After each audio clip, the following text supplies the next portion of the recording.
ben, salut. Magnifique. Bonsoir à tous. Viens, Charlie. Bonsoir à tous. Très heureux d'être avec vous ce soir, les amis. Merci d'être venus si nombreux pour découvrir ce film. C'est un film qui nous tient très à cœur. On est très très heureux. Pour moi, c'est certainement le plus important de ma jeune carrière pour plein de raisons que je vais essayer de vous évoquer très vite. Et ensuite, je vais te laisser la parole, bien entendu, parce que ta parole est toujours d'or et de justesse et de volupté et de diamant. C'est mon fils. Voilà, c'est un film qu'on a eu beaucoup de mal à faire. Déjà, la route a été longue pour vous emmener ce film jusqu'ici. On a eu du mal à trouver des financements. Ensuite, on a eu du mal à trouver des assurances. Il faut savoir que la moyenne d'âge de notre casting, hors Firmin bien sûr, c'est quand même de 80 ans. Hein, donc autant vous dire que les assurances n'étaient pas super motivées. Et puis ensuite, on a commencé notre tournage en février 2020. Puis on a été coupé le 13 mars. Je ne sais pas si vous vous rappelez, c'était le moment de la saison 1 du confinement. Et oui, c'était il y a quelques temps. Hein, maintenant, on est quoi, saison 6, saison 7, je ne sais pas si vous avez tout suivi. Et puis ensuite, on a eu une de nos comédiennes qui est tombée gravement malade. On a eu le stress de potentiellement jamais terminer ce film. Ça a été une aventure psychologique et physique comme rarement j'en ai vécu dans ma vie. Et puis finalement, elle s'en est sortie.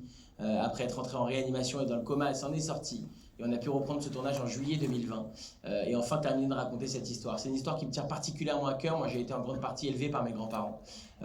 C'est une histoire qui rappelle à quel point nos aînés sont importants. Et quand on a écrit le film avec Catherine Diamant il y a 2 ans, le sujet de l'isolement des personnes âgées était déjà un sujet d'actualité. Je pense qu'il n'a jamais été autant qu'aujourd'hui. C'est un sujet qu'on évite souvent, dont on parle peu. On commence à en parler de plus en plus dans la presse dernièrement grâce à ce livre qui est sorti récemment. Mais mon but aussi avec ce film, c'est aussi de sensibiliser les plus jeunes générations. Ça fait maintenant 2 ans qu'on dit qu'il faut protéger nos grands-parents, éviter d'aller les voir, éviter trop de contacts. Alors évidemment, je ne dis pas qu'il faut être fou, je ne dis pas qu'il faut se lâcher complètement et les contaminer, loin de là. Il faut évidemment rester prudent. Mais je pense que de mettre de côté totalement une partie de la population comme ça n'est pas la solution. Moi-même, j'ai toujours été très proche de mes grands-parents et ça les a beaucoup fait souffrir, cette période. Et ce film a été fait pour ça, pour rapprocher les générations entre elles. C'est pour ça que je suis très heureux de voir que dans cette salle, il y a des gens très très jeunes. Et je vois que dans la même salle, il y a des gens... il y a d'autres gens, quoi. Donc merci infiniment d'être là. J'espère que vous allez adorer ce film. Et puis je reprends la parole juste après. Mais faites un maximum de bruit pour la légende. Firmin Richard qui est avec nous aujourd'hui.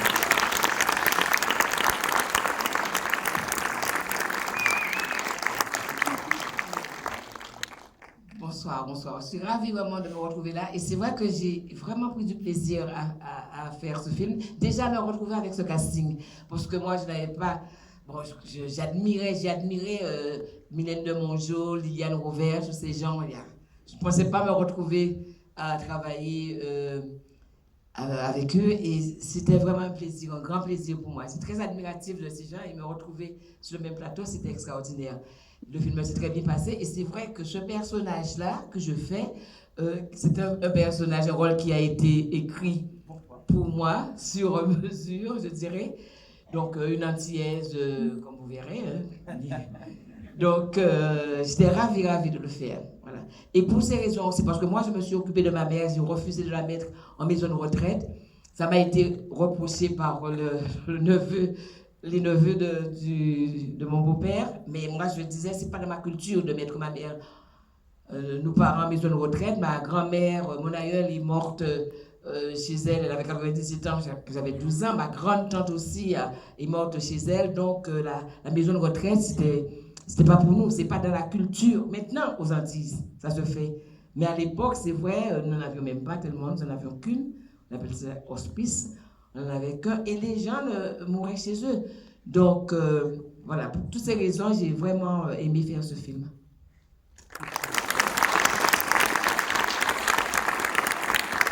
Évidemment, tout le reste du casting se joint à nous pour vous dire à quel point ils ont adoré faire ce film. Je le dis souvent, mais d'ailleurs, j'ai eu Gérard Depardieu au téléphone juste avant de venir. Je lui ai dit qu'on était à Montpellier. Ouais.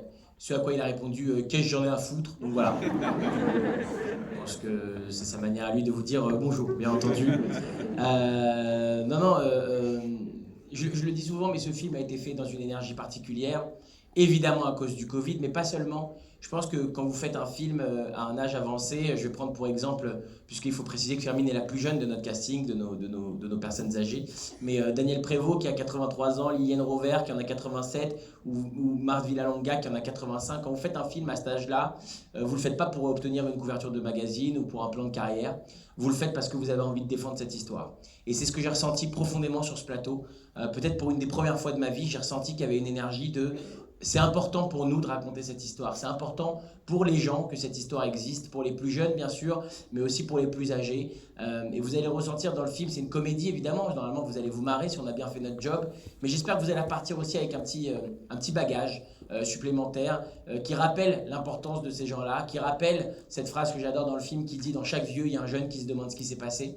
J'y crois profondément aujourd'hui, surtout après avoir parlé avec toutes ces légendes du cinéma français. Et je pense qu'aujourd'hui, particulièrement aujourd'hui, c'est un film nécessaire à aller voir. Mon rêve, évidemment, c'est de voir les grands-parents y aller avec leurs enfants, y aller avec leurs petits-enfants, parce que voilà, c'est un film qui a été fait pour ça, pour rapprocher les générations entre elles. Je pense qu'il n'y a jamais eu un tel fossé générationnel entre les plus jeunes et les plus âgés qu'à notre époque. Et j'espère que ce film va un petit peu rapprocher les liens, rapprocher les générations entre elles. En tout cas, il a été fait pour ça. On me pose souvent la question, c'est un film que j'ai eu la chance de coécrire. Pour la première fois de ma vie, j'ai écrit des dialogues d'un scénario et j'ai eu la chance d'entendre ces dialogues dits par des acteurs extraordinaires. Et puis, c'est un film que j'ai dédié à mon grand-père. Parfois, la fiction et la réalité se mélangent un petit peu. Moi, j'ai perdu mon grand-père l'année dernière. C'était un monsieur que j'aimais énormément, dont j'étais très très proche. Et qui a beaucoup souffert de cette période de Covid, de cette période d'éloignement. Je pense que s'il était avec nous aujourd'hui, il vous dirait franchement, quitte à partir, laissez-moi voir, dîner, toucher mes enfants, mes petits-enfants, plutôt que de rester chez moi et faire coucou par la fenêtre. Ça suffit au bout d'un moment. Et ce film est là pour recréer une sortie entre les grands-parents, les petits-enfants et évidemment ceux qui sont entre les deux. Et j'espère qu'il vous touchera autant que nous, on a eu d'émotions à le faire parce que c'était beaucoup d'émotions de faire ce film. Si vous avez des questions, on est évidemment là aussi pour échanger avec vous, pour y répondre. Mais sachez-le, c'est beaucoup d'émotions et pour Firmin et pour moi, de voir cette salle pleine à craquer, ça fait chaud au cœur. Donc merci beaucoup d'être là. Merci.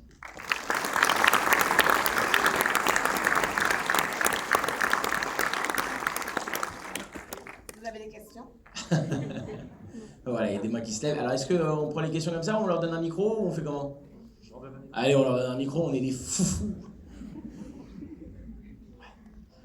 Alors, bonjour à l'équipe du film. Donc, je me présente, on s'est vu tout à l'heure, donc je suis CPE dans un lycée qui fait la formation et des soins à la personne, donc qui forme justement des élèves, des lycéens à après travailler dans les maisons de retraite ou les EHPAD. Et je voudrais poser comme question, savoir si vous êtes émergé dans une maison de retraite ou en EHPAD pour voir comment se passait le boulot au quotidien de ces personnes-là. Et puis merci aussi de donner un coup de projecteur sur ces métiers-là qui sont souvent oubliés parce que c'est ceux qui sont en bas de l'échelle dans les maisons de retraite ou les EHPAD. Merci. Vous avez raison. Alors, vous allez voir dans le film, évidemment, on met en lumière les résidents, mais pas que. On parle aussi des soignants. Il y a une phrase que j'aime beaucoup dans le film qui dit ce ne serait pas arrivé si on était plus nombreux ici pour travailler. Et évidemment, manque de personnel dans ces endroits-là. Ma co-scénariste Catherine Diamant a été, elle, en immersion dans un EHPAD pendant 4 jours. Elle a posé des questions, elle a observé. Elle a discuté énormément avec des soignants, des aides-soignants, des animateurs aussi. Donc on a fait un gros travail de documentation avant d'écrire ce film. Moi-même, j'ai mon meilleur ami d'enfance avec qui j'ai grandi, qui a travaillé 3 ans dans un EHPAD. Et tous les jours, il rentrait, il me racontait des choses incroyables. Et je les notais dans un petit carnet. Et je me suis servi beaucoup de ce petit carnet pour écrire le film. Tout ce que vous vous apprêtez à voir, il n'y a rien d'inventé, de fantasmé, de fabulé. Tout est vrai. On n'a pris que des histoires vraies, que ce soit dans des faits divers qu'on a trouvés dans les journaux, d'histoires qu'on nous a racontées ou d'histoires qu'on a vues ou vécues. On a essayé de s'inspirer au maximum du réel. Et d'ailleurs, notre plus grande fierté, c'est qu'il y a beaucoup d'aides-soignants qui sont déjà venus voir le film. Il y a beaucoup de gens qui travaillent dans les maisons de retraite qui sont venus voir le film et qui, à chaque fois, nous disent c'est difficile de mieux relater la vérité que ce que vous avez fait, quoi. Donc oui, la réponse est oui. Moi, pour être très honnête avec vous, j'ai été aussi dans une maison de retraite, j'ai tenté l'expérience. Malheureusement, les résidents m'ont un peu reconnu rapidement et donc ils n'agissaient plus du tout comme ils agissent d'habitude. Ils étaient dans une espèce de séduction un petit peu étrange. Et donc j'ai pas pu finalement faire ce travail de documentation presque, j'allais dire en direct, mais je l'ai énormément fait au travers de plein d'autres gens. Donc voilà, comme ça, vous savez.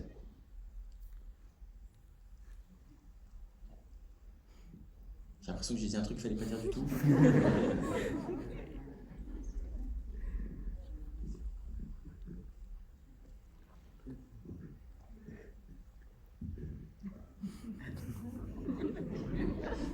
bonjour. Du coup, moi, je suis étudiante en licence de cinéma. Et du coup, je me demandais, qu'est-ce que c'est pour toi, Kev, qui a été le plus satisfaisant, le plus plaisant à tourner avec autant de légendes du cinéma français? Écoute, ce qui était génial, c'était que forcément, naturellement, tu bénéficies d'expérience.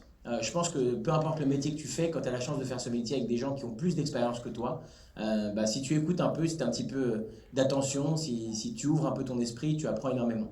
Je prends souvent cette métaphore que j'aime beaucoup et qui résume bien ce tournage. C'est comme si c'est un film choral. Comme tu vois, il y a plein de noms. Et un film choral veut dire par essence que tous les rôles sont importants. Il n'y en a pas qui sont plus importants que d'autres. Et que si tu enlèves un rôle, malheureusement, toute l'histoire perd son équilibre. Ce que je veux dire par là, c'est que la métaphore que j'utilise souvent, c'est imagine une espèce de concert, de concerto classique. Et tu n'aurais que des musiciens qui maîtrisent leur instrument depuis de nombreuses années. Imagine que tu as un contrebassiste qui joue de la contrebasse depuis 35 ans. Puis tu as un violoniste qui joue du violon depuis 40 ans. Puis une guitariste qui joue de la guitare depuis 45 ans. Puis toi, tu arrives avec ta flûte, t'en fais depuis 8 ans, tu vois. Alors c'est cool, hein, t'es content d'en faire. Mais à un moment donné, si tu veux être juste et si tu veux apprendre, ben, t'écoutes le ton que eux mettent, l'énergie qu'ils y mettent, le travail qu'ils mettent à la tâche et puis l'énergie qui te transmettent. Et puis tu essayes de jouer juste, aussi juste que ces gens qui ont une expérience monumentale pour que l'harmonie générale soit belle, quoi. Donc c'est un peu comme ça que j'ai vécu cette expérience, tu vois, en essayant d'apprendre, quoi, tout simplement. Et j'ai beaucoup appris, franchement. Ok, merci. Et oui, le passage de micro. J'en profite pour vous dire que vous avez une caméra qui est là-bas, qui filme, c'est pour le JT d'M6, et je pense qu'elle sera là à la fin aussi de la séance, de la projection. Donc si vous voulez dire un mot sur le film, qui j'espère sera positif, eh ben, n'hésitez pas à le faire. Voilà, il y a une caméra, donc vous pourrez être filmé pour M6, qui est une petite chaîne nationale, je ne sais pas si vous en avez entendu parler. Donc voilà, elle sera là à la fin de la séance pour récolter vos réactions. Bonsoir. Bonsoir. Je suis aide-soignante et je voulais savoir si avec votre équipe vous vous êtes rendu compte que notre métier c'était une vocation. Ah bah moi complètement, complètement. Vous savez, je peux pas vous parler du film malheureusement parce que vous vous apprêtez à le voir, mais il y a des scènes dans le film que moi j'ai voulu enlever parce que parfois je trouvais qu'on pouvait peut-être rabaisser ou ne pas les voir. Moi j'ai fait ce film vraiment pour mettre nos aînés en valeur, ok, pour les mettre comme des héros du quotidien. Et puis parfois il y a des petites scènes où forcément il y a des petites choses qui font qu'ils ne sont pas forcément toujours super mis en valeur. Et moi, je voulais les enlever, ces scènes-là, au moment du montage. Puis j'ai rencontré une aide-soignante exactement comme vous, qui m'a dit, vous savez, si vous enlevez ces scènes, vous enlevez ce qu'on vit. Nous, ce qu'on vit, c'est un métier qui n'est pas comme les autres. Ce qu'on vit, c'est un métier où on arrive le matin, on passe par toutes les émotions du monde. Le dégoût, la joie, la peine, le mort de rire, le mort de pleurs, l'émotion ultime. Et puis on part le soir et on a l'impression qu'on quitte notre propre famille. Et quand elle m'a dit ça, je me suis dit, mais il n'y a pas beaucoup de métiers comme ça. Il n'y a pas beaucoup de métiers où on vit l'intégralité des émotions dans une seule et même journée, et quand on part le soir, on a l'impression qu'on quitte la famille. Et c'est aussi une des raisons qui m'a motivé à faire ce film. Donc normalement, vous allez retrouver un petit peu de votre métier dans ce film, j'espère en tout cas. Merci.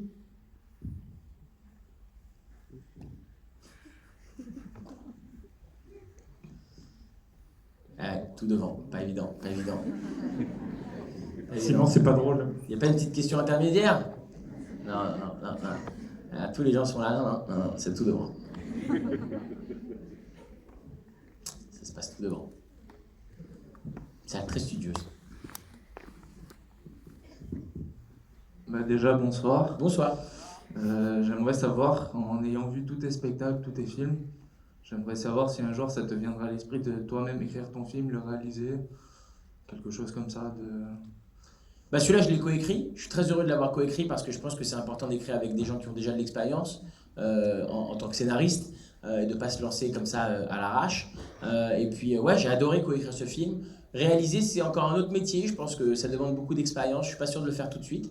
Mais pourquoi pas? J'espère franchement, dans quelques années, ouais, carrément. Qu'est-ce que tu en penses, Fermine? Je pense que je pourrais réaliser un film. Non, je pense qu'il en est capable. En plus, il sait bien diriger les acteurs aussi. Parce que c'est pas donné à tout le monde d'être directeur d'acteur. C'est vrai qu'il le dirige très bien. Oui, il en est capable. Bon, bah du coup, le prochain, je vais réaliser, c'est bon. Non, c'est pas prévu. Avec Gad, si possible, hein, du coup. Avec Gad, ouais, bah écoute, on va essayer.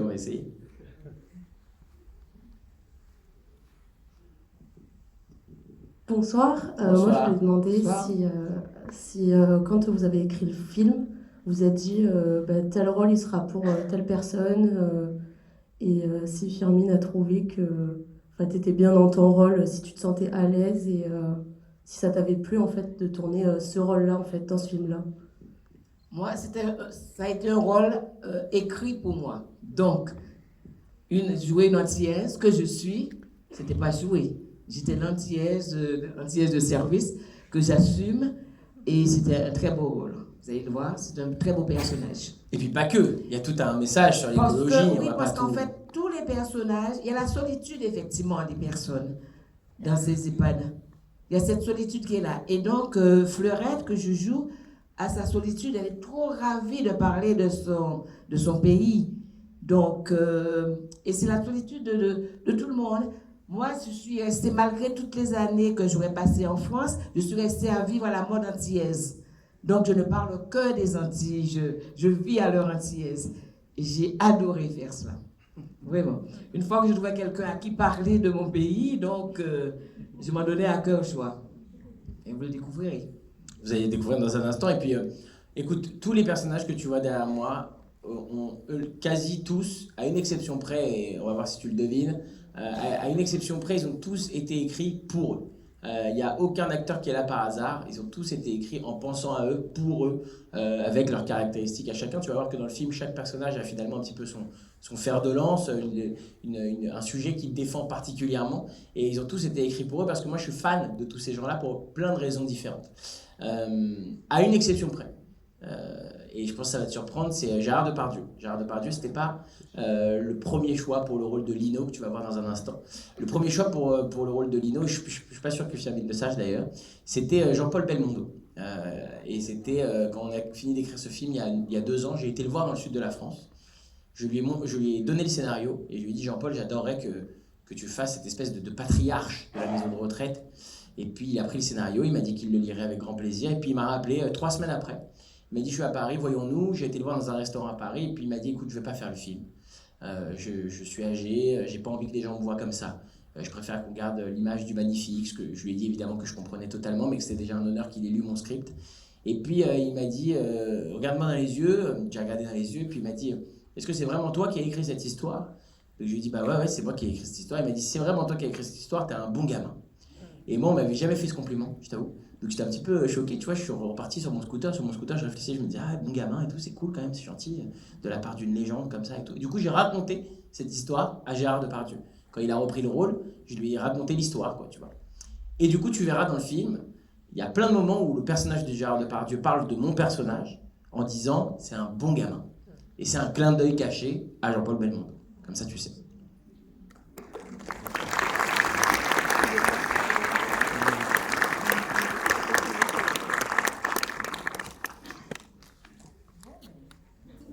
Je crois qu'il y a une petite question là-bas, regarde. Et hop, au-dessus, ouais. Bah, ils aiment bien faire tout en haut, tout en bas, tu vois. Et lui, il a envie de mourir, regarde.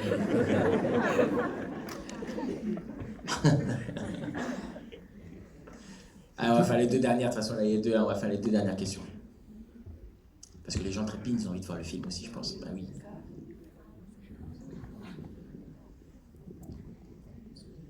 Alors, bonjour. Bonjour. Je suis collégien en 5e et ma question c'est pour vous tous les deux. Mais quelle a été la chose la plus incroyable qui s'est passée durant la création du film?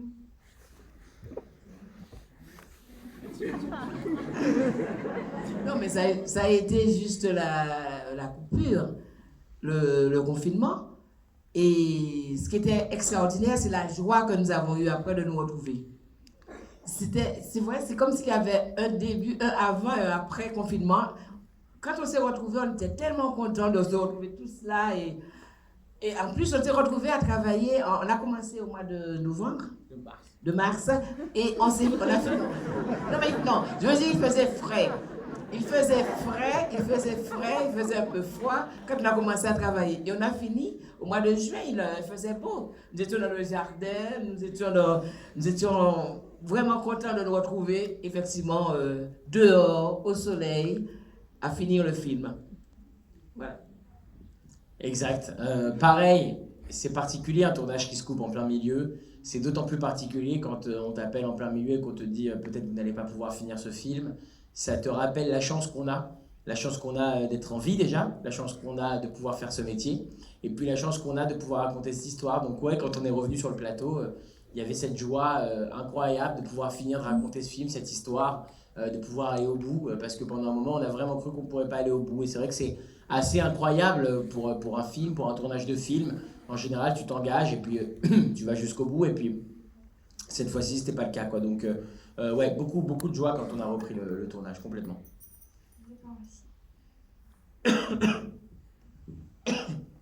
T'inquiètez pas, c'est rien, c'est le Covid.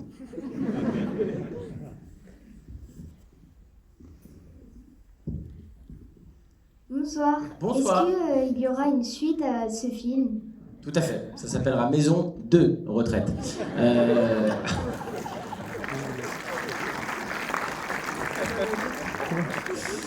Non, je sais pas. Pour être très honnête avec toi, je ne sais pas. C'est pas un film qui a été pensé ou écrit pour faire une suite. C'est un film, tu vas voir, il y a un début, un milieu et une fin. Et je suis très fier de cette fin. C'est une fin atypique pour un film. On n'en parle pas bien sûr, mais c'est une fin très très fier de cette fin. C'est dur pour les comédies françaises de trouver une bonne fin. Et là, franchement, en toute humilité, c'est la meilleure fin que j'ai vue depuis longtemps dans un film. Donc, ouais, je le dis, ouais. Et je vous tease là-dessus, ouais. Mais moi, je pense que cette fin-là peut emmener effectivement à autre chose. C'est vrai. Hein? C'est vrai, ça Avec peut. cette fin-là, on peut penser, on peut évoluer encore. Ouais, et faire autre chose, je pense. Donc voilà, donc Firmin t'a répondu, si le succès est au rendez-vous, si les gens y vont et si les salles sont remplies autant qu'elles le sont ce soir, évidemment on fera une suite avec plaisir, ce sera un bonheur de retrouver tous ces géants bien sûr. J'espère. Oh, trop mignonne. C'est tellement plaisir que tu dis ça avant de voir le film. Ah, on a une dernière question, regarde là-haut.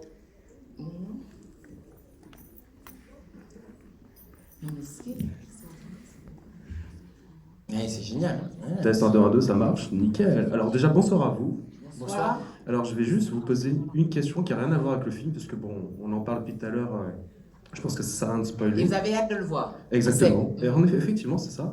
Donc ma première question est très simple, c'est comment vous allez? Parce qu'on ne pose pas souvent la question aux comédiens et autres, mais comment vous allez? Comment vous sentez actuellement? Ouais, je sais, ça trouve le cul un peu, mais voilà. Non, Non, moi, personnellement, j'avoue que je suis ravie, je ne suis pas stressée du tout, parce que je sais que ça va vous plaire. C'est une histoire, c'est une comédie, un sujet grave, sur le ton de la comédie, ça va vous plaire. On va pleurer ou pas? Non, je ne pense pas. Non, Oh. on n'a pas envie de vous faire pleurer. Mais non, mais Mais si, je pleurais de bonheur, de plaisir. Pourquoi pas? Non, mais je pense que c'est... Je suis très très contente, vraiment, que ce film soit vu. J'aurais aimé que ça soit vu par un grand nombre. Et je pense qu'après, peut-être qu'après, dans 2 ans, quand on aura fait une exploitation de ce film, dans les salles, on ira dans les EHPAD. Ah bah j'adorerais. Pour répondre à ta question, moi ça va super. Très heureux d'être ici. Et puis tu sais, quand on fait un film, c'est pour les gens. Donc quand on arrive dans une salle et qu'on voit que c'est blindé comme ça, Firmin vient de me dire, en dehors du micro, elle vient de me dire, c'est fou de voir toutes les générations assises comme ça dans une salle de cinéma. Et c'est vrai que c'est Qui pose des questions. Et c'est vrai que c'est pas toujours le cas. C'est bien. Donc c'est déjà une grande fierté, c'est déjà un bonheur de voir autant de gens et autant de gens de générations différentes. On a tellement eu peur les uns des autres depuis 2 ans avec ce Covid que de voir tout le monde réuni dans une salle de cinéma allant de 7 à 97 ans, je trouve ça extraordinaire. Franchement, c'est une chance. Ça rappelle la chance qu'on a de faire ce métier et de pouvoir raconter des histoires. Donc voilà comment je me sens. Les amis, on va terminer en vous disant 2 petites choses. La première petite chose, on va vous parler de cette association extraordinaire qui s'appelle Une lettre, un sourire. Je pense que pour la plupart d'entre vous, vous en avez déjà entendu parler. Mais à la fin, on va vous distribuer des petites cartes postales comme celle-ci. Je sais que certains d'entre vous ont déjà fait des cartes postales, mais continuez à faire ça. C'est génial de faire ça. C'est une association incroyable. C'est que des bénévoles et ils prennent du temps pour envoyer des cartes postales aux 4 coins de la France, dans les EHPAD, dans les maisons de retraite où des personnes âgées se trouvent en situation d'isolement. Donc voilà, si vous pouvez les aider, vous aussi, ça vous coûte juste un peu de temps. Et on écrit une petite carte postale où on s'adresse comme si on écrivait à notre propre papy ou notre propre mamie en disant comment ça va, est-ce que la vie est belle, ou en envoyant des mots doux, des mots gentils. Croyez-moi, ça paraît anodin, mais pour eux, c'est un grand bol d'air, c'est très important. Donc on peut les applaudir, c'est les bénévoles de Une lettre, un sourire. font un travail exceptionnel et qui seront là à la fin de la séance. Ils vous attendront avec des petites cartes postales. Et puis la dernière chose que je voulais vous dire, c'est évidemment par rapport au film, parlez-en. C'est un petit film, on ne dirait pas quand on voit la salle de ce soir, mais c'est un petit film, croyez-moi. C'est pas un film comme Aladdin, Les Profs ou Qu'est-ce qu'on a fait au bon Dieu. C'est un film plus modeste, beaucoup plus modeste, qui a besoin de votre bouche à oreille. Donc si ça vous plaît, parlez-en au maximum. Si ça vous plaît pas, on n'en parle même pas, passez à autre chose, pas grave. Hein. Il y a des films qui vous plaisent pas, on peut passer à autre chose. Mais si ça vous plaît vraiment, faites tourner le mot autour de vous, chez vos amis, chez votre famille, chez vos collègues, et dites-leur d'aller voir ce film. Ça sort dans moins de 3 semaines, dans 2 semaines et demie, le 16 février, en pleine vacances scolaires. Donc allez-y avec les plus jeunes, avec les plus âgés, et essayons de renouer ce lien. Et puis surtout, si ça vous plaît, dites-le à M6, ils seront là à la fin de la séance. Et donc dites-leur ce que vous en avez pensé, et puis n'hésitez pas aussi à nous dire ce que vous en avez pensé sur les réseaux sociaux, et à en parler. Le succès de ce film, ou l'échec, dépend uniquement de vous. En tout cas, vous êtes nos premiers ambassadeurs ici à Montpellier, donc merci, merci, merci d'être là. Et alors, ce que je voulais dire, monsieur ne me contredira pas, un film, c'est la première semaine qui est importante. Si la première semaine, il n'y a pas assez de monde, le film sort, passe à la trappe, parce qu'il y a pléthore de films à sortir. Il y a beaucoup de films, il y a un embouteillage de films, donc la première semaine est très importante. On a été présenter le film à Bordeaux il y a 3 semaines, et je terminerai sur cette phrase que je trouve extraordinaire. Il y avait une jeune fille de 8 ans et je lui ai dit ça t'a plu? Elle m'a dit ah bah oui, j'ai ri, j'ai pleuré, donc comme quoi c'est pas impossible. Hein. Et je lui ai dit bah écoute, c'est magnifique comme compliment, et elle m'a dit mais surtout ça m'a donné envie d'aller voir ma grand-mère. Je vous laisse là-dessus, passez une belle soirée. Merci à tous les deux.